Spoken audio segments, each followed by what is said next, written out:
Hey everyone, I hope you all are enjoying your Sunday afternoon and having a wonderful weekend.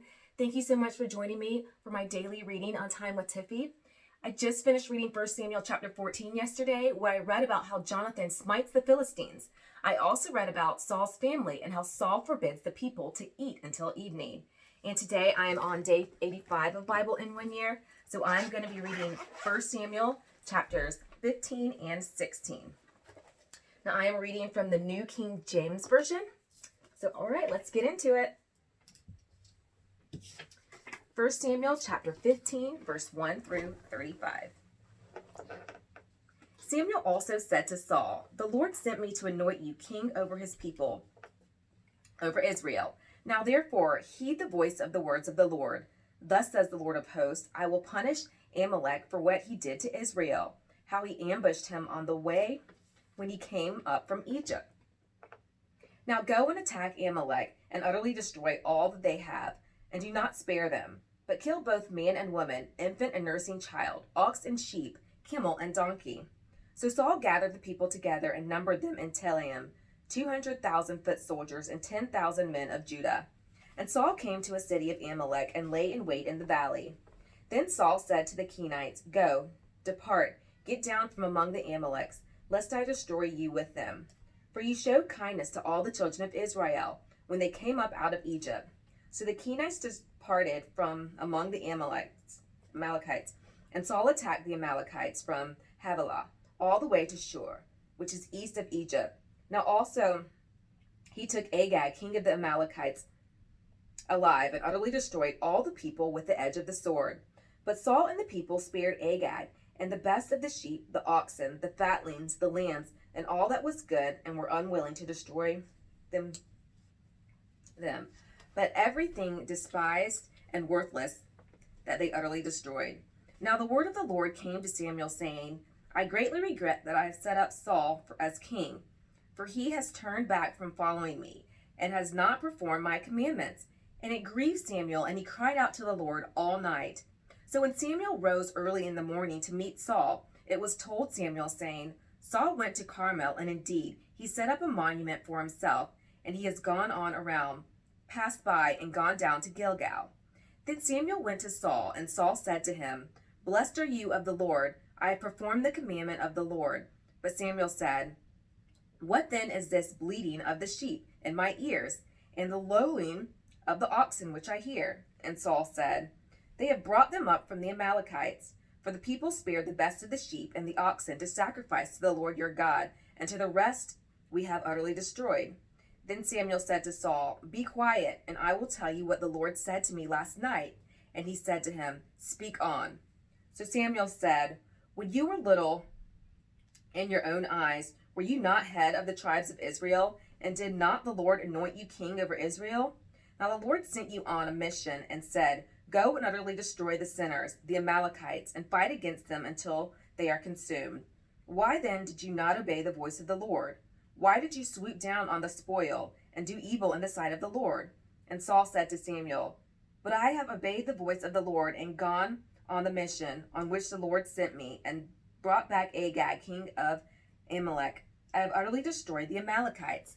But the people took of the plunder, sheep and oxen, the best of the things which should have been utterly destroyed, to sacrifice to the Lord your God in Gilgal. So Samuel said, "Has the Lord as great delight in burnt offerings and sacrifice as in obeying the voice of the Lord? Behold, to obey is better than sacrifice, and to heed than the fat of rams. For rebellion is as the sin of witchcraft, and stubbornness is as iniquity and idolatry. Because you have rejected the word of the Lord, he also has rejected you from being king." Then Saul said to Samuel, "I have sinned, for I have transgressed the commandment of the Lord, your words, because I feared the people and obeyed their voice. Now therefore, please pardon my sin and return with me, that I may worship the Lord." But Samuel said to Saul, "I will not return with you, for you have rejected the word of the Lord, and the Lord has rejected you from being king over Israel." And as Samuel turned around to go away, Saul seized the edge of the robe, and it tore. So Samuel said to him, "The Lord has torn the kingdom of Israel from you today, and has given it to a neighbor of yours who is better than you. And also the strength of Israel will not lie nor relent, for he is not a man that he should relent. Then he said, I have sinned, yet honor me now, please, before the elders of my people and before Israel, and return with me, that I may worship the Lord your God. So Samuel turned back after Saul, and Saul worshiped the Lord. Then Samuel said, Bring Agag, king of the Amalekites, here to me. So Agag came to him cautiously, and Agag said, Surely the bitterness of death is past. But Samuel said, As your sword has made women childless, so shall your mother be childless among women. And Samuel hacked Agag in pieces before the Lord in Gilgal. Then Samuel said to Ramah, and Saul went up to his house in Gibeah of Saul. And Samuel went no more to see Saul until the day of his death. Nevertheless, Samuel mourned for Saul, and the Lord regretted that he had made Saul king over Israel. 1 Samuel chapter 16, verse 1 through 23. Now the Lord said to Samuel, How long will you mourn for Saul, seeing I have rejected him from reigning over Israel? Fill your horn with oil, and go. I am sending you to Jesse the Bethlehemite, for I have provided myself a king among his sons. And Samuel said, How can I go? If Saul hears it, he will kill me. But the Lord said, Take a heifer with you, and say, I have come to sacrifice to the Lord. Then invite Jesse to the sacrifice, and I will show you what you shall do. You shall anoint me, the one I name to you. So Samuel did what the Lord said, and went to Bethlehem.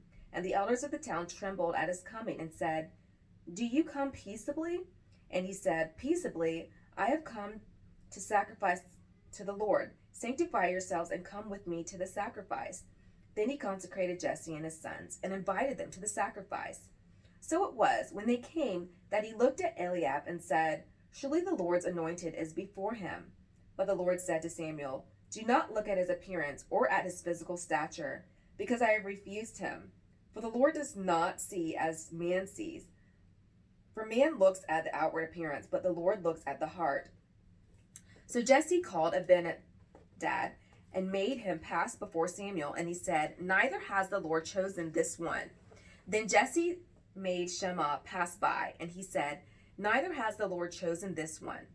Thus Jesse made 7 of his sons pass before Samuel. And Samuel said to Jesse, The Lord has not chosen these.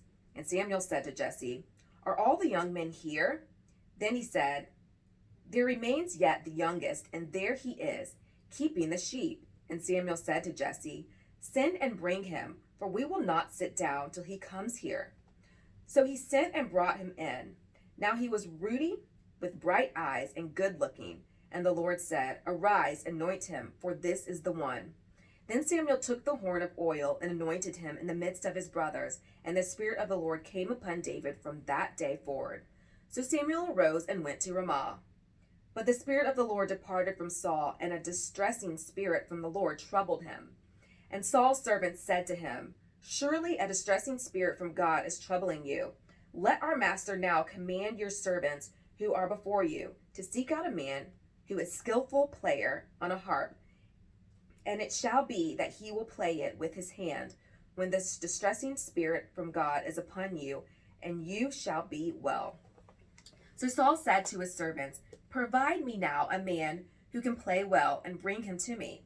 Then one of the servants answered and said, Look, I have seen a son of Jesse the Bethlehemite, who is skillful in playing, a mighty man of valor, a man of war, prudent in speech, and a handsome person, and the Lord is with him. Therefore Saul sent messengers to Jesse and said, Send me your son David, who is with the sheep. And Jesse took a donkey loaded with bread, a skin of wine, and a young goat, and sent them by his son David to Saul. So David came to Saul and stood before him, and he loved him greatly, and he became his armor-bearer. Then Saul sent to Jesse, saying, Please let David stand before me, for he has found favor in my sight. And so it was, whenever the Spirit from God was upon Saul, that David would take a harp and play it with his hand. Then Saul would become refreshed and well, and the distressing spirit would depart from him. And that concludes today's reading. Now, one verse that stands out is 1 Samuel chapter 16, verse 19, where it says, Therefore Saul sent messengers to Jesse and said, Send me your son David, who is with the sheep. As God sends Moses into the household of Pharaoh to train him for the future, so he sent David into Saul's palace to train him for the future. God will always equip us for the task that he gives us. And tomorrow we will be on day 85 of Bible in 1 Year. No, tomorrow we'll be on day 86 of Bible in 1 Year. And I'm going to be reading 1 Samuel chapter 17.